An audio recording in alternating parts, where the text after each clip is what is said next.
Assalamualaikum. Ni guys, hari ni buat video dalam kereta je lah. Tak sempat, so parking sekejap, kita buat video dalam kereta. Dan hari ni aku ada cerita yang melibatkan masih lagi dengan warga asing. Sebab aku nak banyakkan cerita tentang warga asing tahun ni, supaya kerajaan ambil lebih berat dan ambil tindakan. Tapi hari ni ada kenyataan daripada Persekutuan Pekilang-Pekilang Malaysia FMM yang menggesa kerajaan menyegerakan pelaksanaan undang-undang anti Alibaba bagi menangani isu pekerja asing. Ni Presiden ni lah, So Tian Lai, berkata undang-undang itu mesti diperkasakan dan penguasaan lebih ketat oleh pihak berkuasa berkaitan tu kebanjiran pekerja asing untuk tujuan selain pekerjaan sememangnya membimbangkan dan merupakan masalah negara yang mesti ditangani. Jadi panjang bla bla bla bla bla ni, kita nak ucap terima kasih lah kepada ramai orang yang mula mengambil berat tentang isu warga asing. Kerana kita seperti yang daripada awal apa yang kita tekankan, bahawa kita bukan anti warga asing yang bekerja dengan permit, yang ada dokumen dan juga yang datang ke negara ni mengikut saluran yang betul. Apa yang kita tekankan ialah pekerja asing yang kosong, yang tidak memberikan sumbangan pun kepada negara kita. Macam apa yang FMM sebut ni, pekerja asing dibawa masuk melalui saluran ini dengan janji pekerjaan hanya untuk dibiarkan dalam kesusahan tanpa sebarang kerja yang sepatutnya dijamin untuk mereka. Pekerja-pekerja ini akhirnya menjadi tidak sah kerana mereka perlu mencari rezeki untuk menghantar wang ke negara asal serta membayar obligasi keuangan mereka untuk datang ke negara ini. Okey, ini adalah melibatkan ejen-ejen ya. Ejen-ejen yang mencari keuntungan, yang maaf ya, aku suka tak suka benda ni memang berlaku, yang melibatkan kerajaan. Tak kira lah kerajaan dulu ke kerajaan sekarang ke, kota pekerja asing ini adalah sumber keuangan mudah per head, per ikut kepala, masuk terus kaya.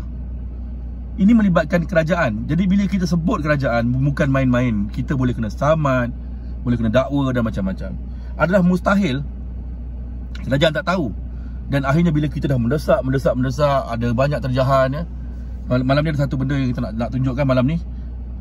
Tiba-tiba Kementerian Sumber Manusia umumkan bahawa kita sudah melebihi kuota pekerja asing yang sepatutnya pada tahun 2023. Jadi ini amat membimbangkan lah ya. Mereka mengumumkan kerana mereka terdesak. Jadi tapi masih lagi mereka mohon kuota untuk gunting rambut lah apalah. Ini mengarut sebenarnya, mengarut. Jadi aku nak sentuh hari ni tentang pekerja asing yang menguasai bidang-bidang tertentu. Sebagai contoh, bidang pembinaan. Seperti kita tahu, sejak puluhan tahun dulu bidang pembinaan ini dikuasai oleh pekerja daripada Indonesia. Kebanyakan tukang-tukang kita adalah tukang-tukang dari Indonesia, terutamanya di bandar-bandar besar. Kalau di kampung, kuranglah macam kampung di Kelantan, di Terengganu tu tak berapa banyak. Dah ada dia tapi tak banyak. Masih ramai lagi yang menggunakan tukang-tukang warga tempatan. Tapi di bandar-bandar macam di tempat kita ni, Selangor, Kuala Lumpur, Johor lah, bandar-bandar besar lah ya, kebanyakan mereka ini adalah warga asing ya. Dulu kontraktor adalah tempatan, kepala adalah tempatan, tetapi sekarang kepala dia, kontraktor dia adalah warga asing biasa. Dan dulu kita lihat penguasaan orang Indonesia dalam pembinaan ni, tetapi sekarang ni Pakistan, apa ni lagi, Bangladesh sudah banyak, Myanmar pun ada kan? Jadi mereka telah pun menjadi kepala-kepala kontraktor-kontraktor yang mereka ni tidak mempunyai dokumen. Mereka jalan dengan Hilux, kereta-kereta besar, tak ada pun lesen, tak ada pun permit, tapi mereka telah pun jadi kontraktor. Dan mereka menggajikan semua pekerja asing. Aku nak sebut di sini ya, mengambil kontraktor yang warga asing ni, mereka murah, bayaran mereka murah. Tetapi kita kena ingat, walaupun mereka murah, kita kena fikir bahawa setiap sen yang kita bagi pada mereka ni, walaupun murah, tak kembali kepada kita. Kalau kontraktor tempatan, mereka akan kembalikan kepada negara. Mereka orang sini, mereka berbelanja dalam negara, mereka beli barang dan duit tu berputar. Tapi kalau warga asing, mereka tak beli sini. Mereka banyak hantar balik ke negara mereka untuk beli tanah, buat rumah, bina perniagaan di negara mereka. Dan kita kerana murah tu, kita telah memberikan kekayaan kepada mereka dan akhirnya kontraktor kita di sini tak boleh cari makan. Bukanlah mahal sangat kontraktor kita sini, tapi kita ada kos untuk ditanggung, tak macam mereka.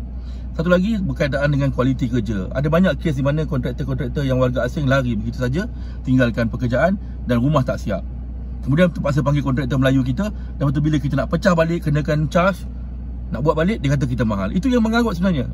Ini sebenarnya kesilapan bukanlah kontraktor, tapi tuan-tuan rumah. Ini kita nak bagi tahu tuan-tuan rumah, jangan ingat murah saja sudah cukup.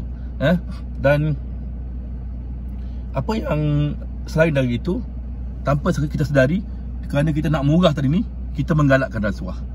Kebanyakan mereka ni bekerja tanpa permit, tanpa dokumen. Mereka datang mungkin daripada Kuala Selangor menuju ke Kapar katakan. Dalam pertengahan jalan mereka kena tahan, bayar duit rasuah sebab mereka nak kerja. Sampai di tempat-tempat pembinaan, seperti biasa kita tahu mereka akan dilawati oleh pihak berkuasa, dan rasuah ini memang tak payah nak sebut, memang berlaku. Jadi perkara-perkara macam ni kita nak elakkan kepada tuan-tuan rumah supaya fikirlah. Ambil kontraktor-kontraktor yang berwarga asing ni, dia ala kualiti kadang-kadang tak betul sebab tak ada pemantauan. Kalau orang kita pantau, tengok pelan dan sebagainya. Memang mereka adalah tukang yang buat kerja kita, walaupun orang tempatan yang ambil kerja, tapi jaminan kepada pekerjaan tak ada. Kalau apa-apa berlaku, rumah tak siap, apa nak cari siapa? Dan kita menggalakkan budaya rasuah sebab mereka ni tak ada dokumen, pihak berkuasa pula ambil kesempatan dan banyak lagi. Ini sentuh baru satu bab pembinaan. Belum lagi peladangan. Alasan kita sentiasa sama, orang kita tak nak buat kerja, orang kita tak nak buat kerja. Ada je sebenarnya, tapi kita mindset, pemikiran kita bahawa orang Malaysia malas, orang Malaysia malas. Bukan orang asing sendiri yang kata, kita yang membuatkan mereka kata kita malas. Kita tak nak buat. Dan orang kita sendiri, tuan punya tanah, tuan punya rumah, mereka juga yang menjadi punca nak murah bayar pekerja. Sebenarnya sama je. Kita nak membangunkan negara ni tak senang, bukan susah. Dulu nenek moyang kita bangunkan negara ni susah payah, tak ada warga asing pun. Kita je yang bangunkan negara. Bila negara dah maju, tiba-tiba kita kata tak boleh. Bayangkan, logik tak? Dulu nenek moyang kita pergi ke hutan, tebang pokok, tebang kayu, buat rumah, buat bangunan. Tiba-tiba hari ni dah maju, kita kata tak boleh. Dulu siapa buat? Ini mindset, pemikiran kita konon nak jadi senang, nak murah, nak kaya cepat, nak dapat untung lebih. Akhirnya bangsa kita teraniaya, bangsa kita makin mundur, bangsa kita nanti akan dihalau sedikit demi sedikit. Kenapa? Lama-kelamaan orang-orang asing ni kalau tak dibendung, tak dikawal, mereka beli tanah, beli rumah, dan akhirnya kita beransur-ansur terhalau. Itulah yang berlaku kepada Palestin. Jadi kita hari ni nak jadi macam tu. Kita memperjuangkan Palestin, tapi kita ni tak nak memperjuangkan negara kita. Kita boikot makanan supaya jangan sampai peluru-peluru, duit-duit itu untuk membeli peluru bom dan peluru pandu yang membunuh saudara kita di Palestin. Tapi kita hari ini memberikan begitu banyak wang kepada orang asing untuk menjajah negara, setiap inci tanah negara kita ni. Ini sebenarnya kita sedang membina kesedaran. 2024 ini aku lebih kepada membina kesedaran. Aku dah jenuh bertempur dengan warga asing selama lebih 10 tahun, dan aku juga dah masuk ke lokap, dah didakwa, macam-macam aku dah lalui. Dan aku 2024 aku nak memberi kesedaran pula, kerana kita dah nampak pihak berkuasa mula terkesan teruk dengan tekanan yang kita beri. Mereka dah mula buat kerja, dan hari ni kita nak sedarkan pula orang kita yang Melayu, yang Cina, yang India, ambil kontraktor tempatan. Tak kira lah orang Cina ke orang India ke, dia boleh buat. Ada ladang kita dan sebagainya. Jadi itu aku nak pesan kepada semua.